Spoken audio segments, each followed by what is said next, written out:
Welcome back to the channel, ladies and gentlemen. Thank you for clicking on the video. Go ahead and hit the like button if you would. Helps my channel out. Today's video is going to be targeting the newer bass fishermen and the men and women that are new to the sport of bass fishing. We're going to go ahead and get this video underway. I'm going to be talking about what I feel like is the best recommendation for a first bait caster. There's so many choices out there, so many different rod actions, rod lengths, types of rods. It almost feels overwhelming at times for the new anglers, as I once was close to 20 years ago when I decided to get into it pretty deep and go into it as my new love. 20 years later, I never even looked back. I love it way too much. I did fish when I was in my younger days, but I did not fish like I fish nowadays in my younger days. The reason I did not stick with it through high school is that I never really caught many fish. I'd catch a fish here and there, but that was really it. My first bass I ever caught was a smallmouth bass, and it was on a buzzbait, matter of fact, believe it or not. And I saw that exact buzzbait being talked about on a Bill Dance episode. And after watching that and becoming a firm believer in the buzzbait from old Bill Dance, I went to my local sporting goods store. This is taking place up in Bellingham, Washington. If any of you guys are familiar with Jaeger's Sporting Goods up in Bellingham, Washington, it's a famous sporting goods store, local sporting goods store. Been around for a very long time. Have a lot of memories there. Anyway, I got my dad to take me over there. Got me with that buzzbait that I saw on Bill Dance Outdoors the weekend prior. And I ended up going over to a buddy's friend's house and fishing a pond behind his house.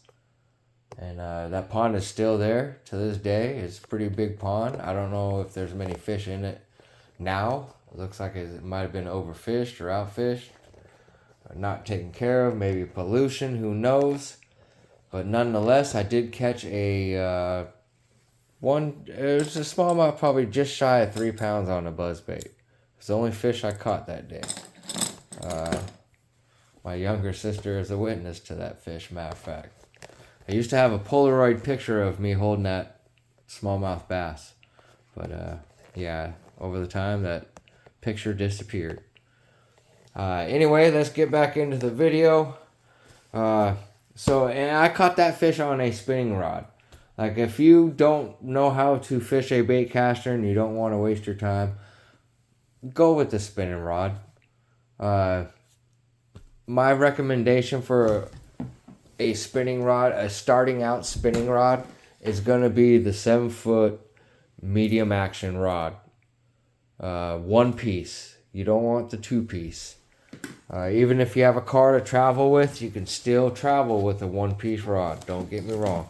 But I would highly recommend going to Bass Pro. They have a pretty good little arsenal for startup type of stuff. It's how I started.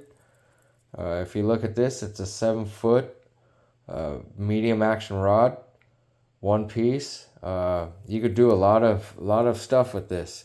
I would put like light braided line on there if I was to put braided line on there. More than likely, I would just skip the spinning rod and I would go straight to the bait caster, which is let me grab that again. It's a Tourney Special 7-foot Bass Pro Shop Tourney Special 7-foot rod, 1 piece. This is the newer style. Has a better composite blank. The rods are pretty good. They last a long time. I have some Tourney Specials I've had for probably over 10 years, 15 years. They do really take a licking and keep on ticking. This is the bait cast version of it. This is a 7-foot medium heavy with a Tourney Special, Bass Pro Shop Tourney Special reel. 631 or 681, I think, is the gear ratio of that reel. Let me see if I can see it on there at all. Oh, yeah. I don't see it. 6.6 is the gear ratio of this tourney special. 6.6 to 1, 7 foot, medium heavy. Swimbait 58 currently has some 17-pound mono tied on this. You can put any kind of fishing line you want on there. That combo right there is right around $80. I know it just come out of Christmas and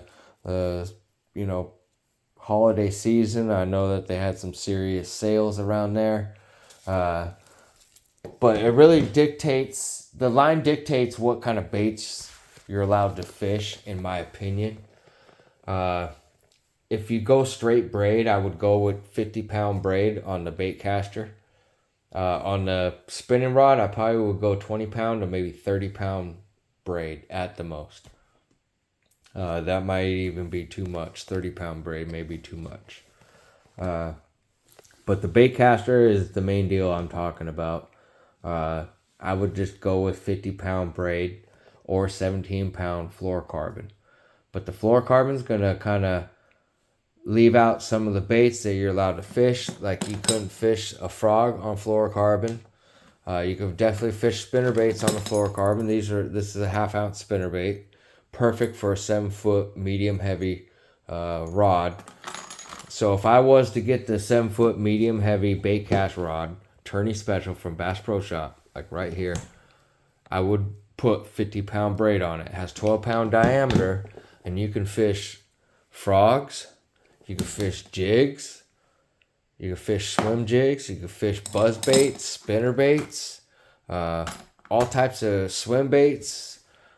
You can drag baits, you can fish topwater, you can fish subsurface baits. You can do everything you need to do with 50-pound braid with 12-pound diameter. You can fish a wide spectrum of stuff effectively with a 7 foot medium heavy bait cast outfit. Really, even if it's like 7'2", 7'3", that's a great all around size rod that you can get through a lot of the techniques nowadays, and you can do it pretty effectively. With the spinning rod, if you're not familiar with the bait caster so much and you want to go with the spinning rod, I would go with a 7 foot medium action, one piece. Most of the spinning reels nowadays are going to be 5.21.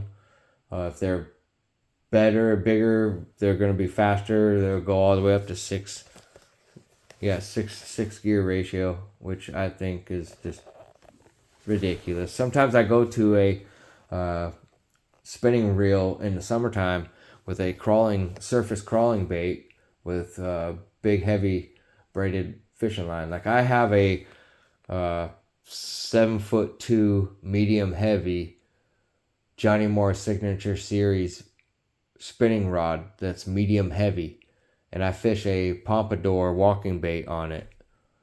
Matter of fact, I got it tied up over there. But that's like a beefed up spinning rod outfit for bigger baits. But this initial one that you get, that 7 foot medium action, you could fish 3/8 spinner bait. You could fish a 1/2 ounce spinner bait on it. You throw it on 20-pound braid on there. I would just run straight braid. I would spool that summer gun all the way up. You can even customize these rod and reels that you get, and you can get these reel grips that really improve your hand from slipping off, whether it's bait cast or it's spinning reel, and they have all these different colors and stuff. It's pretty cool. If you have cork rod handles on your rods, you can easily get this stuff at Bass Pro Shop. It's called Rod Wrap. You can wrap your rod right there, and you can protect your cork. Simple little super glue will finish it off. Definitely makes a big difference in your grip for the rod. I used to be very high and mighty about stuff like that, but nowadays I just fish.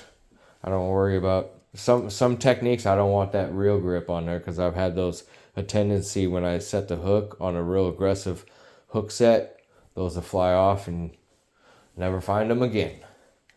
But anyway, we're gonna jump back to the 7-foot medium heavy rod that I also recommend that you can easily find anywhere across the country.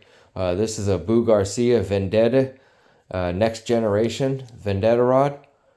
It's a 7-foot medium heavy, 1/4 ounce to 1 ounce lure, 12 to 20 pound line. Let's see if we can get that to focus in. Probably not. All right, no worries. You can easily find that at Walmart. You can easily find that at most sporting goods stores.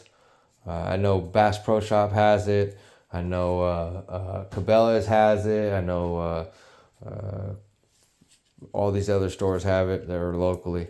This is another rod you can easily find, a Boo Garcia Vengeance Next Generation. You can easily find this at Walmart. 7-foot medium heavy, 3/8 to 1 ounce, 12 to 20 pound line. 7-foot medium heavy.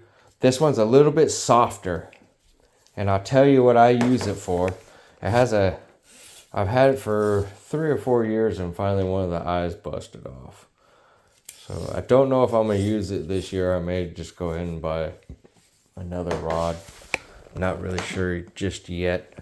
But this, the Frog, that rod is one of the best frog rods I've ever come across. It's just soft enough that it allows them to take it, but it's got enough backbone that it'll rip them out of there and get them in the boat. It's really good for the single-bladed buzzbait as well. It lets the fish eat it just a second longer because it has a little bit more give in the rod, in the blank, than your average medium heavy. Guys, other than that, that's going to be about the end of this video. If you guys like to lose and mock, if you got a little bit more coin to spend, I highly recommend investing your money in anything that has lose or mock on it, or just lose, simply lose. This is rated as a crankbait rod, and I use it as a swim jig rod or a frog rod. It's performed pretty dang good. I've caught some very nice fish with this rod. Controls them, loads them up. I have full control of the fish when I hook the fish on that rod. Really, it's just your preference. If you're a shorter person, I would recommend getting a shorter rod. If you're a taller person, I recommend getting a taller rod, a longer rod. I'm right around 6 foot, just under 6 foot. So I like to have at least a 7 foot to 7'3" medium heavy rod. That's one of the best all around rods in my opinion. If you're shorter, I recommend, like I started out with a 6'6" medium heavy rod when I first started. And I worked my way up. It taught me how to walk a frog and everything, because I was a frog addict over there in East Texas for about 3 years before I figured how this bass fishing stuff really goes. Anyway, thank you for watching this video. Thank you for clicking on it. Hopefully you guys have learned something from it. Spring is right around the corner, I feel like. May not look like it. May not feel like it, but I sense it. It's coming. Anyway, hit the like button. Thank you for watching. Swimbait79 out.